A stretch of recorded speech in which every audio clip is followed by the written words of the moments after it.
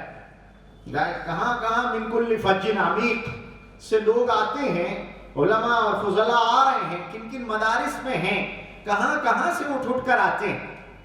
ظاہر ہے کہ یہ آفتاب و مہتاب جب جمع ہیں تو ان ستاروں کو اپنا اپنا رنگ لینے اور اپنی اپنی روشنی وصول کرنے کا موقع مل جاتا ہے. اس طرح آپسی ڈائلاگ ہوتا ہے, آپسی گفتگو ہوتی ہے, قریب سے ملنے کا موقع ملتا ہے, سوالات کرنے کا موقع ملتا ہے. یہ جو ورکشاپ ہوتے ہیں ان میں خاص طور سے یہ بات رکھی جاتی ہے کہ ایک موضوع پر باقاعدہ گفتگو ہو گئی, اب آپ کو اس سلسلے میں کیا اشکالات ہیں, کیا سوالات ہیں, کون سی باتیں ایسی رہ گئی ہیں جن میں ابھی تفہیم کی مزید ضرورت ہے, آپ انہیں پیش کرتے ہیں.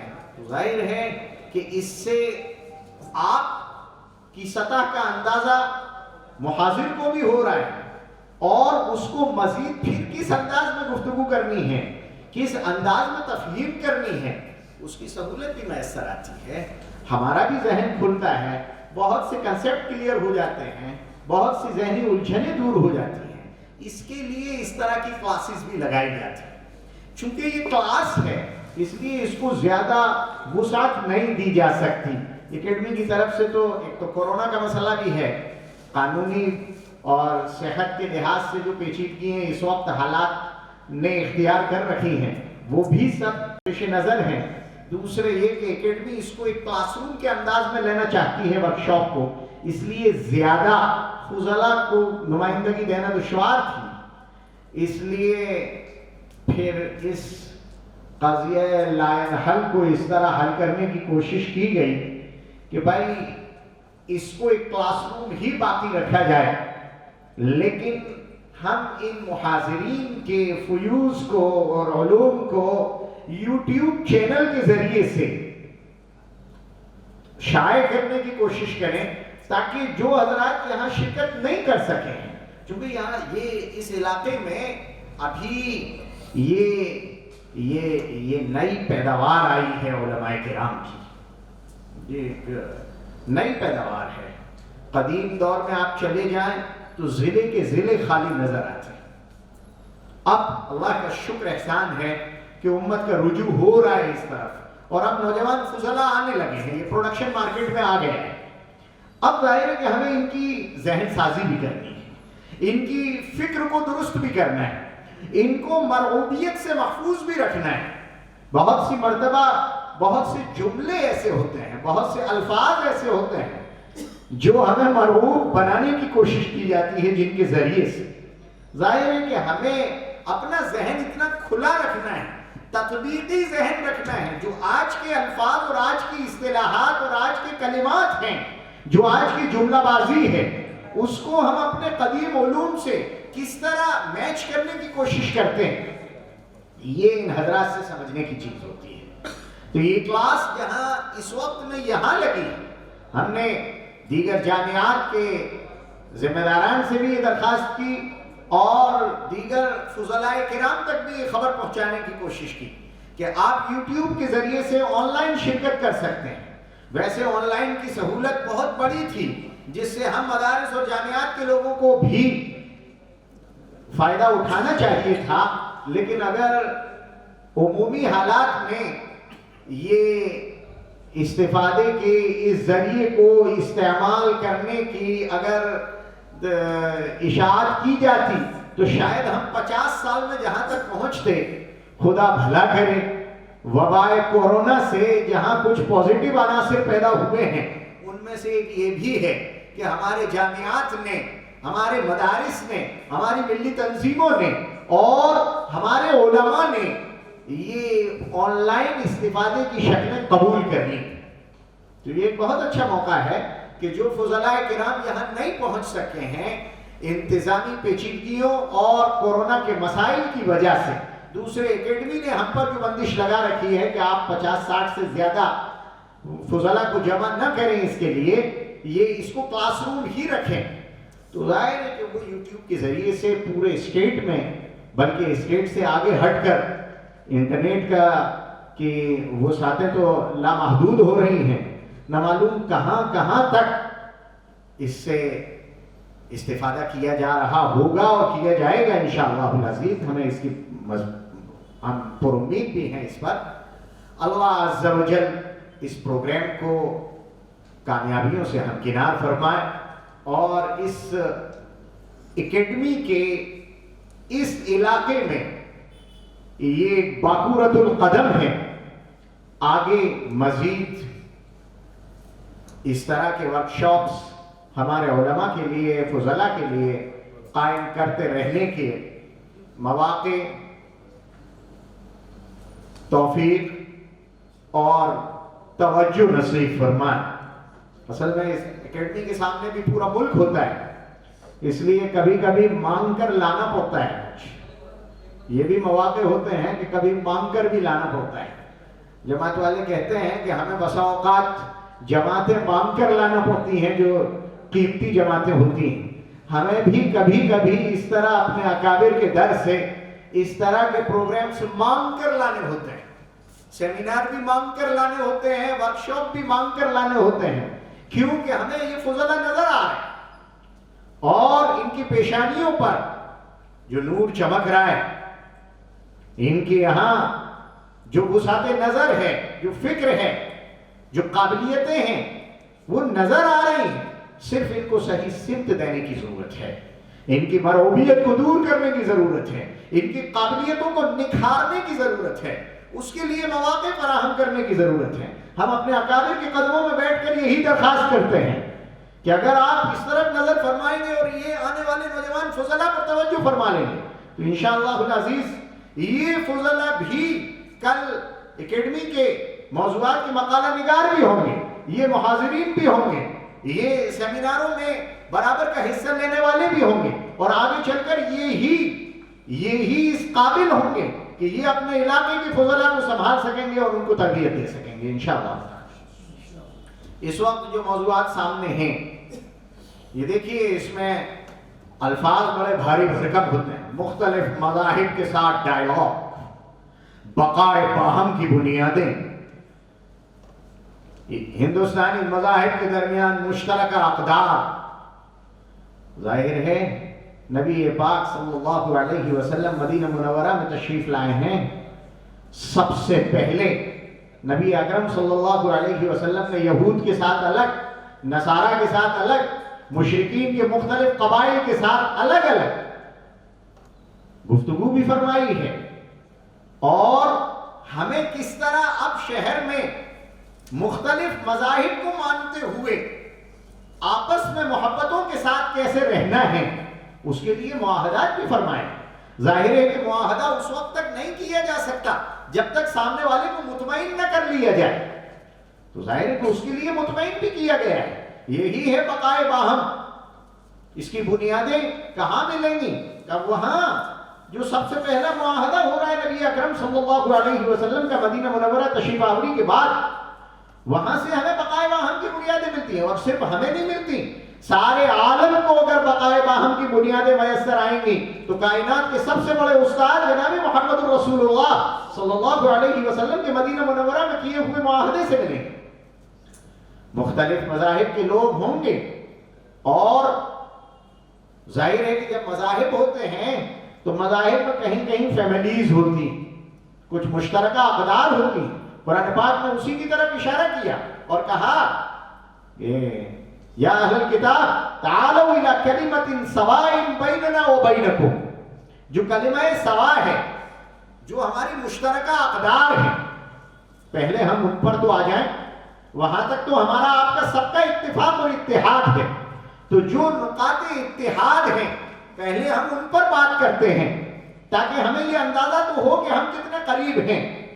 پھر جو نقاط اختلاف ہیں وہ بات کا درجہ رکھتے ہیں، ان پر گفتگو ہوتی رہے گی.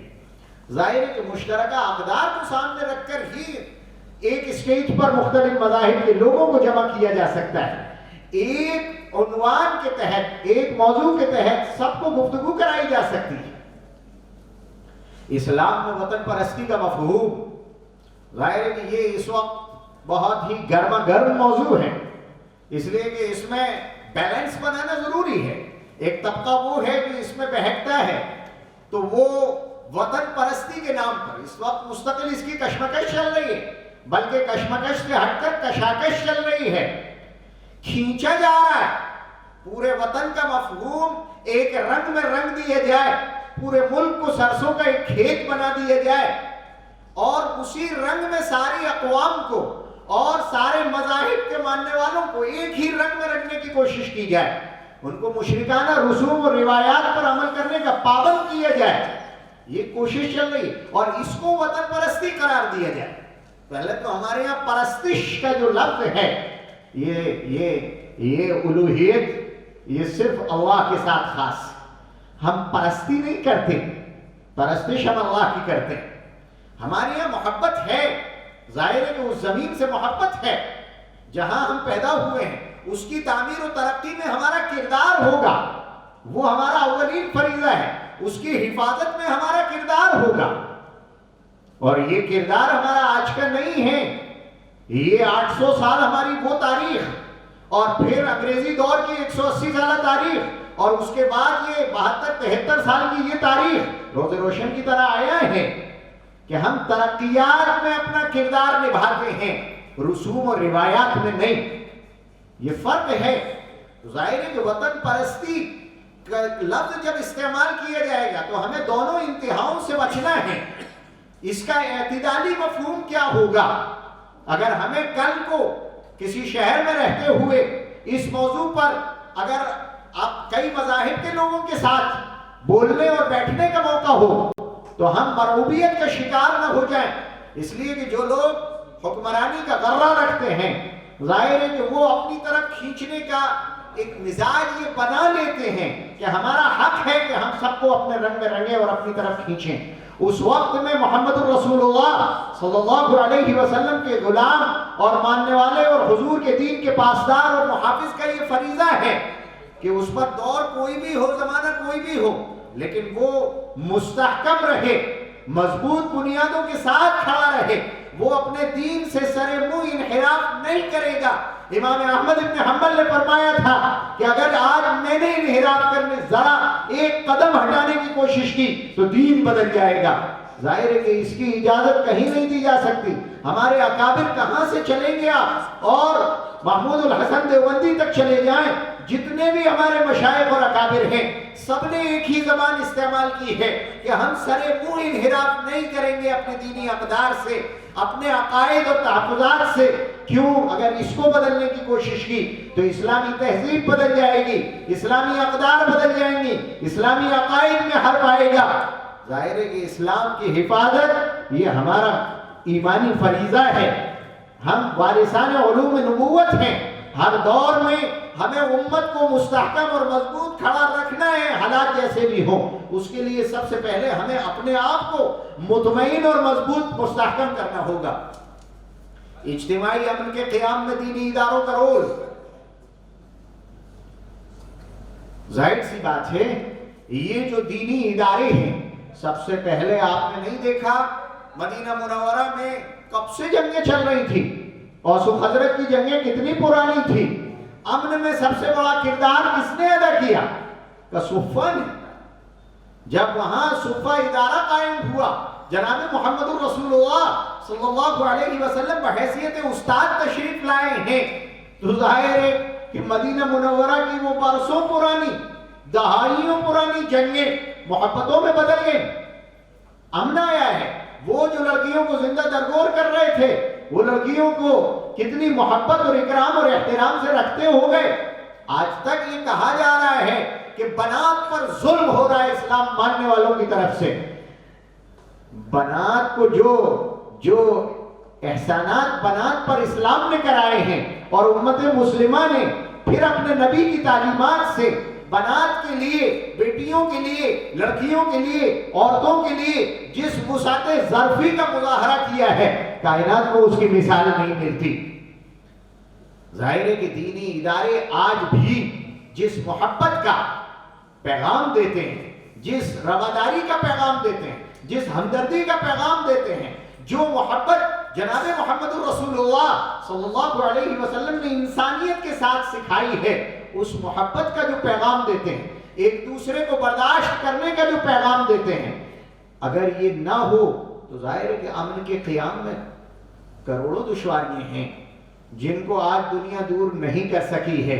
اگر ان کا حل کہیں ملے گا تو مدارس اور جامعات میں یہاں ملتا ہے، علمی دنیا میں ملتا ہے، وہ علم جو تربیت کے ساتھ دیا جا رہا ہو، وہ علم جس پر عمل کرایا جا رہا ہو، ظاہر ہے وہاں ملے گا۔ مسلم ممالک میں غیر سودی بینکاری کے تجربات، ظاہر ہے اسلام نے مستقل سود سے نفرت دلائی تھی اور یہ کہا تھا کہ یہ انسانیت کے لیے نقصان دہ۔ آگے یہ کہا تھا کہ یہ پیغام آخری نبی لے کر آیا ہے، اب یہی قیامت تک چلے گا جو اس غیر سودی نظام سے جو ٹکرائے گا، فَأْذَنُوا بِحَرْبٍ مِّنَ اللَّهِ وَرَسُولِهِ، اسے اللہ اور رسول سے جنگ کی دعوت دے دو۔ درمیان میں جب سودی بینکاری کے نظام کو پوری دنیا میں پھیلا دیا گیا اور یہ کہا گیا کہ اب یہی سکہ رائج الوقت ہے، اسی کے تحت پوری دنیا کی معیشت کا نظام چلے گا، ہم نے اپنی کلاسوں سے، ہم نے اپنے جامعات سے اسلامک اکونومکس کو اور غیر سودی بینکاری کے نظام کو ختم نہیں ہونے دیا۔ ہم اپنے فضلاء کو پڑھاتے رہے جناب محمد رسول اللہ صلی اللہ علیہ وسلم کی یہ تعلیمات، پڑھاتے رہے، سکھاتے رہے اور آج تک باقی رکھا۔ دنیا نے کچھ دن کا پروپیگنڈا کیا اور پھر جب یہ سودی نظام لڑکھڑاتا نظر آنے لگا، آپ نے سابق وزیر اعظم جناب منموہن سنگھ صاحب کا جملہ ضرور اخبارات میں پڑھا اور سنا ہوگا۔ انہوں نے صاف صاف کہا کہ سودی نظام لڑکھڑا رہا ہے، میں اس وقت 130 کروڑ لوگوں کے ملک کا حکمراں ہوں، میرا فریضہ ہے کہ میں پیرالل غیر سودی نظام کو رائج کرنے کی کوشش کروں۔ اگر یہ نہیں کیا گیا تو ظاہر ہے کہ جس زمانے میں یہ نظام ایک دم اوپر سے نیچے آئے گا تو ملکوں کی معیشت کو مستحکم رکھنا دشوار ہو جائے گا۔ یہ تاریخی جملہ ہے ان کا۔ ایسے حالات میں یہی مدارس اور جامعات کے فضلاء اور علماء تھے جنہوں نے جدید ماہرین کے ساتھ آپس میں گفتگو کرتے ہوئے اسلامک غیر سودی اسلامک بینکاری کا پورا نظام تیار کیا۔ سب جانتے ہیں کہ اس میں پڑوس کے علماء نے کتنا بڑا کردار ادا کیا ہے، عالم عرب کے علماء نے کتنا بڑا کردار ادا کیا ہے، اور ان کو جو مواقع ملے ہیں انہوں نے اپنے ملکوں میں اس کے کامیاب تجربات کیے ہیں۔ ظاہر حالات، ماحول اور آج جو ٹرینڈ چل رہا ہے اس کو اس کا اسلامائزیشن کرنا یہ مستقل ایک مشکل کام تھا، اور پھر ملکی پیمانے پر اس کو اتارنا ظاہر کہ ایک بڑا کام تھا۔ اس کے لیے مستقل محنتیں آج تقریباً 80s سے شروع ہوئی ہیں، 80 کی دہائی سے شروع ہوئی ہیں، 40 سال اس پر امت مسلمہ کے فضلاء اور علماء کو محنت کرتے ہو گئے ہیں، اور آج اس کے نتائج آنے لگے ہیں۔ آج غیر سودی نظام رائج ہونے لگا ہے جگہ جگہ، بلکہ آپ کو معلوم ہوگا کہ خود برٹین نے اپنے BCCI بینک میں اس کو مستقل اس شاخ کو قائم کیا ہے۔ غیر سودی بینکنگ نظام ان کے یہاں موجود ہے، وہ پیرالل چلا رہے ہیں، اور دنیا میں مختلف ملکوں میں مختلف مقامات پر اس غیر سودی نظام کے تجربات بھی ہو رہے ہیں اور اس کو بڑھایا جا رہا ہے، اس کی تنقیحات، توضیحات سامنے آ رہی ہیں۔ اسی طرح ایک اور موضوع ہے انشورنس کا۔ ظاہر ہے کہ انشورنس سب سے پہلے اسلام نے دیا تھا، لیکن جن لوگوں نے اس کو بعد میں چل کر قبول کیا، بعد میں چل کر اس کو چلانا چاہا، انہوں نے اس کی تصویر بگاڑ دی۔ اس میں بزنس آیا، اس میں صرف کمانا آیا، اس بزنس کی وجہ سے جو شریک ہو رہا تھا اس کو نقصان پہنچانے کا جذبہ آیا۔ یہ تحریم کا، حرمان کا، محروم کرنے کا جو جذبہ آیا تھا، ادھر سے لینے والا دھوکہ دینا چاہتا ہے، ادھر کمپنی اس کو محروم کرنا چاہتی ہے، یہ جو ایک کشمکش شروع ہوئی، ہم نے کہا کہ یہ کشمکش درست نہیں ہے۔ ہم نے مطلقاً کبھی بھی انشورنس کو غلط نہیں کہا، ہم نے کہا انشورنس کا جو موجودہ طریقہ ہے اس میں اصلاح کی ضرورت ہے، اس کو اگر بزنس پر لایا جائے گا تو یہ کشمکش کا شکار ہوگا۔ ظاہر ہے کہ ادھر خدا اور دھوکہ بھی ہوگا اور ادھر محروم رکھنے کا جذبہ بھی ہوگا، اس کے درمیان چلانا ہے، اس کے درمیان لانا ہے۔ یہ انشورنس کا موضوع جس کو تکافل اسلامی سے تعبیر کیا جاتا ہے، ظاہر ہے کہ یہ اس وقت کا بہت بڑا موضوع ہے. اس کے لیے ملک کے ایک ماہر ڈاکٹر شارق نثار صاحب جو اس میدان میں کافی اچھا تجربہ رکھتے ہیں، اکیڈمی نے بھی ان کو کئی مرتبہ اس سلسلے میں مدعو کیا. ہم نے مستقل ان سے وقت لینے کی کوشش کی کہ ہمارے فضلاء اس سے فیضیاب، وہ بھی انشاءاللہ العزیز اس ورکشاپ کا جز رہیں گے. اور یہ دونوں موضوعات، مسلم ممالک میں غیر سودی بینکاری کے تجربات اور مسلم ممالک میں اجتماعی تکافل کے تجربات، یہ انشورنس کے، ان دونوں موضوعات پر وہ انشاءاللہ تعالی گفتگو کریں گے. آخری موضوع ہے دنیا کے اہم فکری ادارے. کون سے وہ ادارے ہیں جنہوں نے لوگوں کا ذہن تبدیل کیا ہے، فکر تبدیل کی ہے، وہ بڑے بڑے جامعات کون سے رہے. ظاہر ہے کہ اس پر انشاءاللہ العزیز محاضرین گفتگو کریں گے. میں صرف یہ عرض کرنا چاہ رہا تھا کہ جو موضوعات ہیں وہ بہت اہم موقع ملا ہے. اللہ تعالیٰ اکیڈمی کے ان اکابر کو جزائے خیر دے کہ ان کی خدمت میں جب درخواست پیش کی گئی ہے اپنے علاقے کے لیے، کبھی انہوں نے ہمیں محروم نہیں کیا. اللہ تعالیٰ ان کی شفقتوں کو تادیر باقی رکھے، اکیڈمی کو کارہائے نمایاں انجام دیتے رہنے اور نئی نسل کی تربیت کرتے رہنے کے مواقع فراہم فرمائیں، اور نئی نسل کو ان پروگراموں سے استفادے کا موقع عنایت فرمائیں. بہت اچھا موقع ہے. اس موقع پر ناسپاسی ہوگی اگر میں شکریہ ادا نہ کروں جامعہ عبدالحی ندوی بھوپال کا، جس ادارے کو جب ان کو یہ خبر دی گئی کہ بھوپال میں ایک ورکشاپ منعقد ہونا ہے، انہوں نے بہت جلد اسے قبول بھی کیا. ان کی درخواست بھی پہلے سے پڑی ہوئی تھی، انہوں نے اسے قبول کیا، اور اللہ کا شکر ہے کہ ان کے پورے ہی اساتذہ اور پورا عملہ ان کا انتہائی جوش و خروش کے ساتھ، میں دیکھ رہا ہوں 2 ہفتوں سے مستقل کام میں لگا ہوا ہے. اور آج وہی محنتیں اور کاوشات ہیں کہ آپ حضرات یہاں آج یہ خوبصورت بزم میں تشریف فرمائیں. جن لوگوں نے یہ ہوٹل فراہم کیے اور دوسرے انتظامات کیے ہیں، ہم سبھی کے لیے دعا گو ہیں. اللہ ہی ان سب کو اجر جزیل نصیب فرمائے، اور فضلاء کی جو ذہن سازی ہوگی اور اس سے اس علاقے کی امت مسلمہ کی جو ذہنی ترقی ہوگی، جو دینی استحکام ہوگا، اس سب میں ان حضرات کا بھی حصہ نصیب فرمائے. میں نے وقت زیادہ لے لیا، اس پر معافی کا خواستگار ہوں. اللہ عز و جل مجھے بھی اور ہم سب کو قبولیت نصیب فرمائے. آمین. وآخر دعوانا ان الحمدللہ رب العالمین. حضرت مفتی صاحب عصری اسلوب میں شعور آفرینی کا پیغام فکر انگیز اور سحر انگیز اسلوب میں پیش فرما رہے تھے. ہم تہہ دل سے ان کے شکر گزار ہیں. انہوں نے موضوعات کی دلنشین تشریح فرما کر ہمیں پیغام فکر دیا ہے، پیغام عمل دیا ہے.